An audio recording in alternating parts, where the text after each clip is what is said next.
जब भी हम कोई प्रोग्राम लिखते हैं तो वो प्रोग्राम करता क्या है, वो पहले इनपुट लेता है यूज़र से और उसके बाद वह कंप्यूटर में उस डेटा को प्रोसेस करता है और फिर अंत में वह आउटपुट डिस्प्ले करता है। तो इनपुट, प्रोसेस और आउटपुट, इसको आप IPO साइकिल भी कह सकते हैं। तो आज हम 5th चैप्टर को देखेंगे, ICSE क्लास 9th के जावा विथ ब्लूजे इस सब्जेक्ट में 5th चैप्टर जो है उसका नाम है इनपुट इन जावा। तो इसमें हम प्रोग्राम के अंदर जो हम डेटा इनपुट करते हैं वो किस अलग अलग तरह से किया जाता है ये देखेंगे। तो अब हम कमेंट्स के बारे में जानकारी लेंगे। जैसे आपने देखा होगा कि प्रोग्राम की शुरुआत में कुछ टेक्स्ट लिखा होता है, प्रोग्राम का नाम लिखा होता है, प्रोग्राम का जो पर्पज़ है वो लिखा होता है।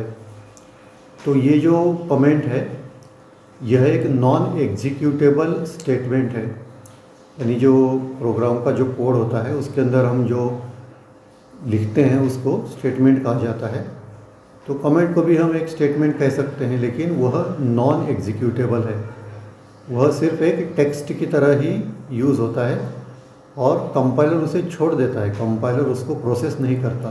तो कमेंट हम 3 तरीके से लिख सकते हैं, single line comment, multi line comment और डॉक्यूमेंटेशन कमेंट। तो सिंगल लाइन कमेंट का इस्तेमाल हम इस तरह से कर सकते हैं, प्रोग्राम की शुरुआत में $/ लिखकर आप जो भी लिखोगे तो वो कमेंट माना जाएगा और कंपाइलर उसे इग्नोर कर देगा। ये कमेंट आपको सिर्फ एक ही लाइन में लिखनी होती है। अगर आपको 2 लाइनें लिखनी हो तो आप दोबारा नई लाइन में $/ लिखकर उसके बाद में आप कमेंट लिखना शुरू कर सकते हो। सिंगल लाइन कमेंटिंग का इस्तेमाल प्रोग्राम के कोड ब्लॉक के अंदर छोटे छोटे कमेंट्स लिखने के लिए भी किया जा सकता है। उदाहरण के लिए इंटीजर c = a × a, इसके आगे $/ स्क्वायर ऑफ द नंबर लिखा है। तो यहाँ पर यह कोड का पर्पस जो है वह समझाता है। तो प्रोग्राम की जो लाइनें हैं उन्हें समझाने के लिए आप सिंगल लाइन कमेंटिंग का इस्तेमाल प्रोग्राम के कोड ब्लॉक के अंदर भी कर सकते हो। $/ का इस्तेमाल करके हम सिंगल लाइन कमेंट लिख सकते हैं, लेकिन अगर प्रोग्राम के अंदर हमें काफ़ी ज़्यादा जानकारी देनी ज़रूरी है तो उस समय हम मल्टी लाइन कमेंटिंग का इस्तेमाल कर सकते हैं। मल्टी लाइन कमेंट लिखने के लिए $* लिखकर कमेंट लिखना प्रारंभ करें और एक लाइन पूरी होने के बाद एंटर की प्रेस करें।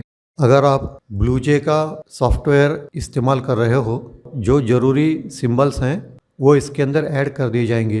तो इस तरह से आप जितनी चाहे उतनी लाइनें इस कमेंट में लिख सकते हो। तो इस ब्लॉक का जो एंड है वो $/ से होगा। जावा के प्रोग्राम में अगर आपको अपने बारे में जानकारी लिखनी है, यानी कि आपका नाम, प्रोग्राम का वर्जन और आपने इस प्रोग्राम को कब बनाया था, तो इस जानकारी को डॉक कमेंट्स कहते हैं या डॉक्यूमेंटेशन कमेंट कहते हैं। इसकी शुरुआत होती है $/ से और इस ब्लॉक का एंड होता है $/ से। तो इस फॉर्मेट में अगर आप कमेंट लिखोगे तो जावाडॉक नाम का एक टूल है, वह इस इंफॉर्मेशन से प्रोग्राम का डॉक्यूमेंटेशन क्रिएट कर सकता है। तो इस तरह से की जाने वाली कमेंटिंग को डॉक कमेंट या डॉक्यूमेंटेशन कमेंट कहा जाता है। अब हम जावा के प्रोग्राम में डेटा इनपुट किन अलग अलग विधियों से किया जा सकता है देखेंगे। डेटा इनपुट करने के कई तरीके हैं। असाइनमेंट स्टेटमेंट का हम इस्तेमाल कर सकते हैं। ब्लूजे के अंदर हम फंक्शन आर्ग्यूमेंट का इस्तेमाल कर सकते हैं। इनपुट स्ट्रीम रीडर क्लास का हम इस्तेमाल कर सकते हैं और स्कैनर क्लास का हम इस्तेमाल कर सकते हैं। तो ये चारों जो विधियां हैं वो हम विस्तार से देखेंगे। आइए अब हम देखते हैं कि एक जावा प्रोग्राम के अंदर असाइनमेंट स्टेटमेंट का इस्तेमाल करके हम डेटा इनपुट कैसे कर सकते हैं। आप जानते हैं कि जो इक्वल का जो साइन है उसे असाइनमेंट कहते हैं। असाइनमेंट स्टेटमेंट का इस्तेमाल करके हम एक वेरिएबल को कोई वैल्यू असाइन कर सकते हैं, इसलिए उसे असाइनमेंट स्टेटमेंट कहते हैं। तो असाइनमेंट स्टेटमेंट से अगर हमें डेटा इंपुट करना हो प्रोग्राम में, तो जब आप प्रोग्राम लिख रहे हो उसी समय आपके पास वो सारी इन्फॉर्मेशन होनी चाहिए।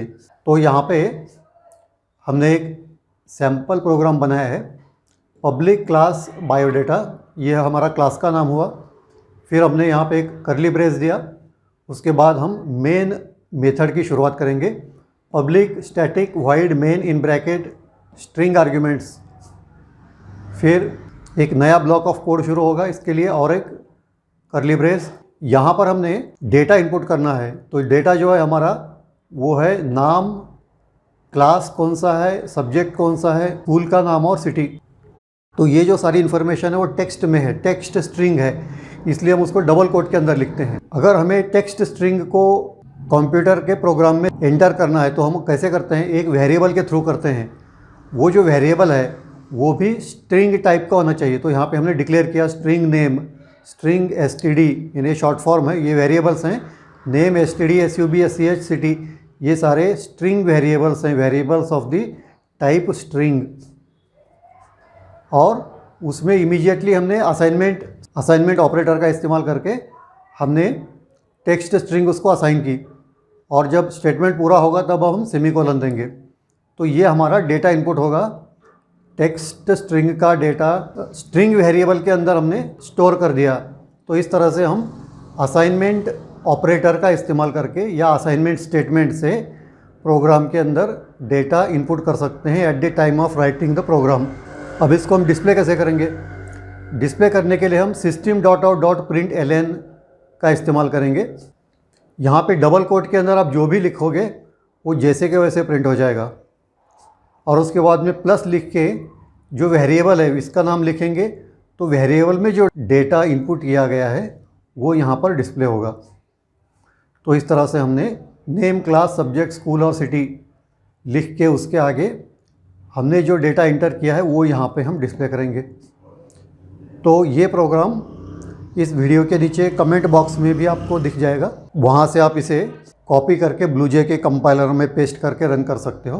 तो अब हम इसका आउटपुट देखें।